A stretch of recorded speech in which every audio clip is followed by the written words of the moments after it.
చూస్ country delight, live better. ఇప్పుడే country delight యాప్ని download చేసుకోండి.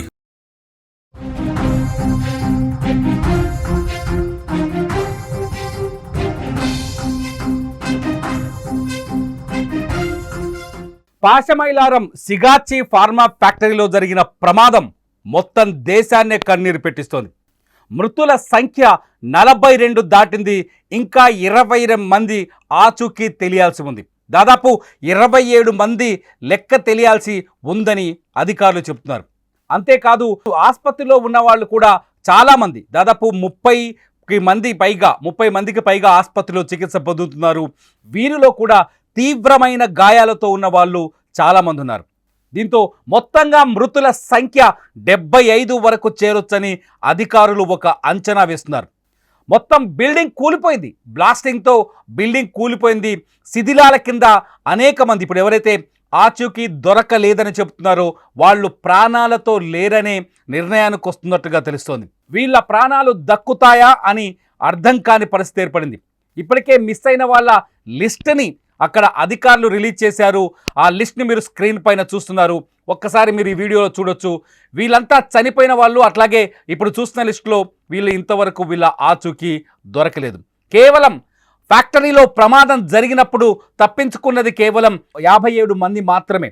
మిగతా వాళ్ళ ఆచూకీలు ఇంకా తెలియాల్సి ఉంది. ఆ సమయంలో దాదాపు 100 నుంచి 110 మంది ఉన్నట్టుగా తెలుస్తోంది. ఈ ప్రమాదానికి కారకులు ఎవరు? ఈ ప్రమాదం జరగడానికి అసలైన కారకులు ఎవరు? అన్యాయంగా వీళ్ళని బలి తీసుకున్నది ఎవరు? ఒక ఫార్మా ఫ్యాక్టరీలో ఎటువంటి అగ్ని ప్రమాదం జరగకుండా ఉండేందుకు ఎప్పటికప్పుడు చర్యలు తీసుకోవాలి. చర్యలు తీసుకోవడంలో ఎవరు విఫలమయ్యారు? యాజమాన్యమే కదా. ఎందుకు ఇంతవరకు యాజమాన్యం ఈ అంశం పైన పూర్తి స్థాయిలో స్పందించలేదు? సిగాచి యాజమాన్యం ఎందుకు నోరు మూసుకొని కూర్చుంది? అమాయకులైన కార్మికులు ప్రాణాలు కోల్పోతే, అమాయకులైన కార్మికులు వాళ్ళ ఫ్యాక్టరీ మంటల్లో, అగ్నికిలల్లో, బగబగమనే మంటల్లో ప్రాణాలతోనే కాలి బూడిదైపోతే ఎందుకు సిగాజీ నోరు మూసుకొని కూర్చుంది? ఫార్మా ఫ్యాక్టరీల్లో పనిచేసేటప్పుడు అక్కడ పనిచేసే కార్మికుల ప్రాణాలకు విలువివ్వకూడదా? అక్కడ పనిచేసే కార్మికుల ప్రాణాలకు రక్షణ కల్పించకూడదా? కళ్ళు మూసుకొని పనిచేస్తున్నారా?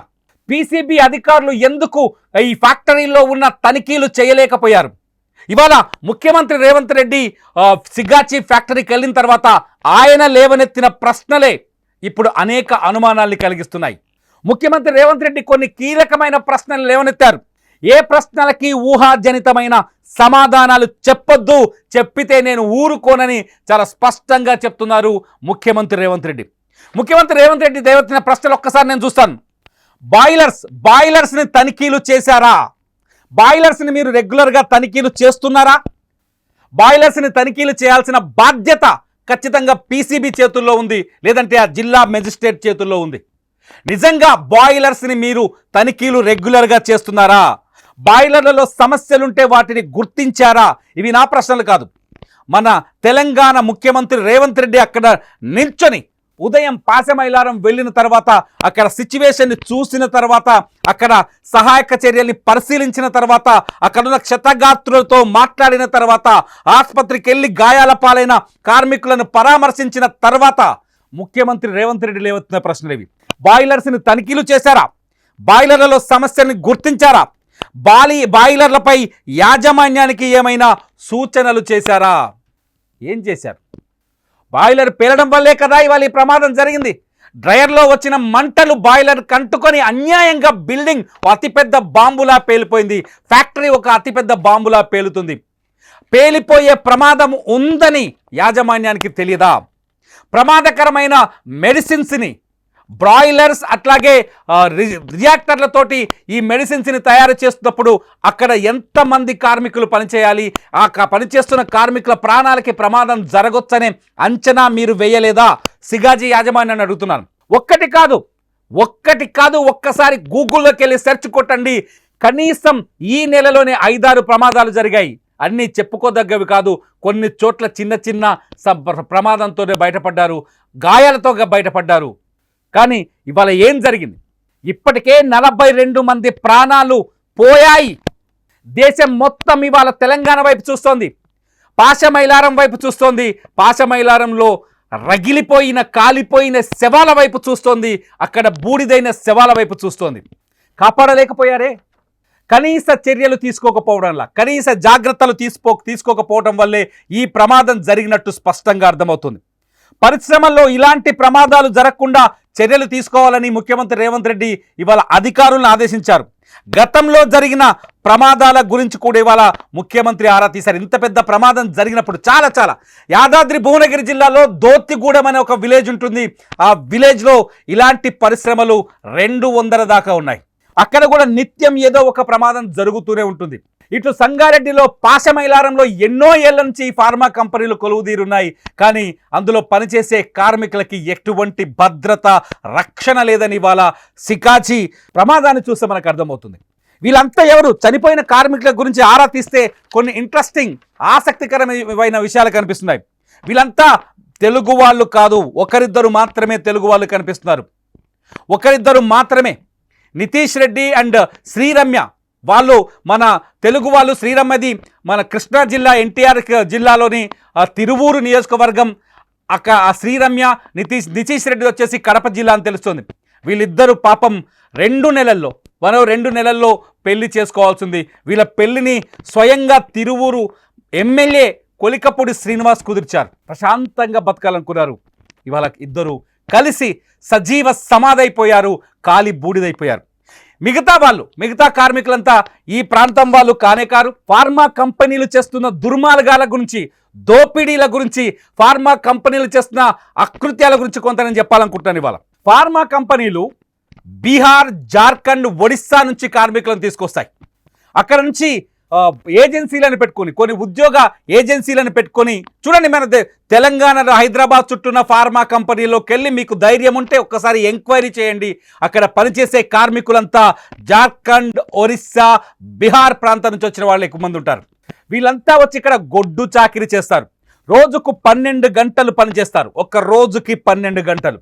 వాళ్ళకిచ్చే జీతం ఎంతో తెలుసా? 12,000 నుంచి 20,000 మాత్రమే. నీకెలా తెలుసా నన్ను అడగొచ్చు. నేను భూదాన్ పోచంపల్లి వాసిని. అక్కడ ఏదైతే దోతిగూడెం విలేజ్ ఉందో ఆ విలేజ్లో నేను ఫార్మా కంపెనీల అకృత్యాలని కళ్ళారా చూసిన వాడిని కాబట్టి చెప్తున్నాను. నేను ఒక జర్నలిస్ట్గా అక్కడ నుంచి చాలా అకృత్యాలని రిపోర్టింగ్ చేసిన వాడిగా చెప్తున్నాను. దోచుకుంటారు వాళ్ళ శ్రమని. వాళ్ళకి ఏ కార్మిక చట్టాలు వాళ్ళకు వర్తించవు. ఏ కార్మిక సంక్షేమ కార్యక్రమాలు పరిశ్రమల్లో ఉండవు. ఈ ఫార్మా కంపెనీల్లో ఉండవు. ఏ కార్మిక చట్టాల పరిధిలోకి వాళ్ళని తీసుకురారు. వీళ్ళంతా గుడ్డిగా ఫ్రీలాన్సర్స్ కిందనో కూలీల కిందనో పెట్టి వీళ్ళతో పనులు చేస్తారు. ఎందుకంటే స్థానికులను ఎవరైనా ఇటువంటి కంపెనీల్లో రిక్రూట్ చేస్తే వాడు కార్మిక చట్టాల ప్రకారం తిరగబడే అవకాశం ఉంటుంది. వారికి యూనియన్ల సపోర్ట్ వచ్చే అవకాశం ఉంటుంది. వారికి ప్రభుత్వం, రాజకీయ పార్టీల మద్దతు దొరికే అవకాశం ఉంటుంది. ఈ అవకాశం ఉండకుండా ఉండేందుకు ఈ సోకాల్డ్ ఫార్మా కంపెనీల యాజమాన్యాలు పెద్ద పేర్లుంటాయి. వీళ్ళకి సంఘంలో పెద్ద గౌరవాలు ఉంటాయి. వాళ్ళు బెంజ్ కార్లలో తిరుగుతారు. వీళ్ళు మంటల్లో కాలి బూడిదైపోతారు. వీళ్ళని ఇతర రాష్ట్రాల నుంచి తీసుకొచ్చి కార్మిక చట్టాన్ని ఉల్లంఘించి వాళ్ళ చేత పనులు చేస్తున్నారు. ఇది వాస్తవం. పీసీబీ అధికారులు ఖచ్చితంగా ఈ ఫ్యాక్టరీలని రెగ్యులర్గా తనిఖీలు చేయాలి. తనిఖీలు చేసే విధంగా జిల్లా కలెక్టర్లు ఖచ్చితంగా వాళ్ళపైన ఒత్తిళ్లు చేయాలి. ఇవేవి జరగవు. ఫైళ్ళన్నీ కలెక్టర్ ఆఫీస్కి వస్తాయి, అక్కడే సంతకాలు చేస్తారని కొంతమంది చెప్తున్నారు. నేనైతే ఇంకా చూడలేదు. దీనిపైన ఇంకా నిజాలు బయటికి రావచ్చు. పీసీబీ అధికారులు అసలు ఆ ఫ్యాక్టరీల వైపే చూడరనే చర్చ జరుగుతోంది. చూస్తే ఆ ఫ్యాక్టరీలు విడుదల చేసే రసాయనాలు, కెమికల్స్ అక్కడి మనుషుల్ని, ఫ్యాక్టరీల చుట్టూన్న గ్రామాల్ని తినేస్తుంటే పట్టించుకుంటారు కదా. చూడట్లేదని మనం కూడా నమ్మొచ్చు. పీసీబీ చర్యలు తీసుకోవట్లేదని. ఈ రియాక్టర్ల పైన, ఈ బ్రాయిలర్ల పైన ఎప్పటికప్పుడు ఎంక్వైరీ జరగాలని ఒక చర్చ ఉంది. వీటిపైన ఖచ్చితంగా తనిఖీలు జరగాలి. జరగకపోతే అక్రమాలకు పాల్పడతారు. ఎవడైనా పాల్పడతాడు. తక్కువ ఖర్చు పెట్టి కోట్లు సంపాదించాలనే ఆలోచన ఎవరికైనా ఉంటుంది. వాళ్ళు పట్టించుకోరు. ఈ పేలుళ్ళకి మొదటి కారణాలు బాయిలర్లని సరిగ్గా మెయింటైన్ చేయకపోవడం, రియాక్టర్లని సరిగ్గా మెయింటైన్ చేయకపోవడమని కొంతమంది నిపుణులు చెప్తున్నారు. సో ఇక్కడ కూడా అదే జరిగిందా? సిగాచి ప్రమాదం వెనుక కూడా నిర్లక్ష్యం ఉందా? ముఖ్యమంత్రి అడుగుతున్నారు కదా, నిర్లక్ష్యం ఉందా అని ముఖ్యమంత్రి ప్రశ్నిస్తున్నారు కదా. మరి దీనిపైన ఇప్పటికైనా చర్యలు తీసుకుంటారా? బీహార్ నుంచి పాపం అమాయకులు పొట్ట చేత పట్టుకొని ఆకలిని తీర్చుకోవడానికి గొడ్డు చాకిరీ చేసేందుకు వేరే రాష్ట్రం నుంచి వచ్చి ఇక్కడ తిండి నిద్ర వదిలేసి 12 గంటల పాటు ఒక్కో ఫ్యాక్టరీలో పనిచేసి రూపాయి పోగేసి ఎక్కడో వందల కిలోమీటర్ల దూరంలో ఉన్న వాళ్ళ కుటుంబ సభ్యుల ఆకలి తీరుస్తున్నారు వాళ్ళు. ఇవాళ చచ్చిపోయిన కార్మికులంతా దాదాపు వాళ్ళే అని తెలుస్తోంది. ఒకసారి ఆ లిస్టు చూస్తే మాకు అర్థమవుతుంది. ఆ పేర్లు చదువుతుంటే మన రాష్ట్రం వాళ్ళు చాలా తక్కువ మంది ఉన్నారు. మన రాష్ట్రం వాళ్ళు ఉంటే ఖచ్చితంగా సేఫ్టీ మెజర్స్ కోసం పోరాటం చేసేవాళ్ళు. మన రాష్ట్రం వాళ్ళు ఉంటే ఖచ్చితంగా మన కార్మిక సంఘాల దృష్టికి తీసుకెళ్లేవాళ్ళు. ఇతర రాష్ట్రాలకు చెందిన వాళ్ళు ఉండడం వల్ల వాళ్ళకి నోరు లేదు, మాట్లాడే హక్కు లేదు, ప్రశ్నించే శక్తి లేదు. అందుకే ఇవాళ ఇటువంటి ప్రమాదం జరిగినా వాళ్ళ గొంతు వినేవాడు లేదు. నిజంగా నేను సెల్యూట్ చేస్తున్నా ముఖ్యమంత్రి రేవంత్ రెడ్డికి. ఎందుకంటే బాధితుల పక్షాన ఫ్యాక్టరీ దగ్గరికి వెళ్ళి మాట్లాడినందుకు, ఫ్యాక్టరీలో ఇటువంటి కెమికల్ ఫ్యాక్టరీలో దుర్మార్గాలు కొనసాగుతున్నాయని ఆయన చూసినందుకు, ఈ ప్రమాదం తర్వాత అయినా ఆ ఫ్యాక్టరీలన్నింటిపైన విచారణ చేపట్టాలని ఆయన అధికారులని ఆదేశించినందుకు, ఈ ప్రమాదంలో ప్రాణాలు కోల్పోయిన ప్రతి కార్మికుడి కుటుంబానికి ₹1,00,00,000 పరిహారం అందిస్తానని చెప్పినందుకు, క్షతగాత్రులను ఆదుకునేందుకు 5 లక్షల పరిహారం ఇప్పిస్తానని హామీ ఇచ్చినందుకు ప్రధానమంత్రి నరేంద్ర మోదీయే బాధను వ్యక్తం చేశారు. ముఖ్యమంత్రి రేవంత్ రెడ్డి అక్కడికి వెళ్ళి ఆ కార్మికుల కష్టాలని కళ్ళారా చూశారు. ముఖ్యమంత్రి వేసిన ప్రశ్నలకైనా సమాధానం దొరుకుతుందా? ఈ ఫార్మా కంపెనీలు బెంజ్ కార్లలో తిరిగేవో ఫార్మా కంపెనీల యాజమానులారా, మీకోసం రక్తాన్ని దారపోస్తున్న, ప్రాణాలని దారపోస్తున్న కార్మికుల సంక్షేమం కోసం కొంచెం మేలు చేయండి. ఇదే నా చివరి ఆకాంక్ష. మరి మీరేమంటారు? ఈ వీడియో కింద కామెంట్ చేయండి. ఈ కామెంట్స్ పైన ఖచ్చితంగా ఈ వీడియో పైన మీరు కామెంట్ చేయాలి. కార్మికుల పక్షాన నిలబడి మాట్లాడాలి. నేను మాట్లాడిన దాంట్లో మిస్టేక్ ఉన్నా మీరు కామెంట్ చేయండి. చూస్తూనే ఉండండి లైవ్ అప్డేట్స్ కోసం సుమన్ టీవీ.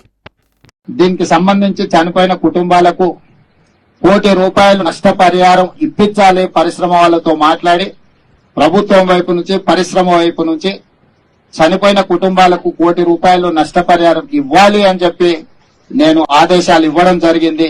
ఆదేశాల ప్రకారం మా మంత్రులు పరిశ్రమ యజమానులతో మాట్లాడి ప్రభుత్వం వైపు నుంచి సహకారం తీసుకొని వాళ్ళకి నష్టపరిహారం అందించడం జరుగుతుంది.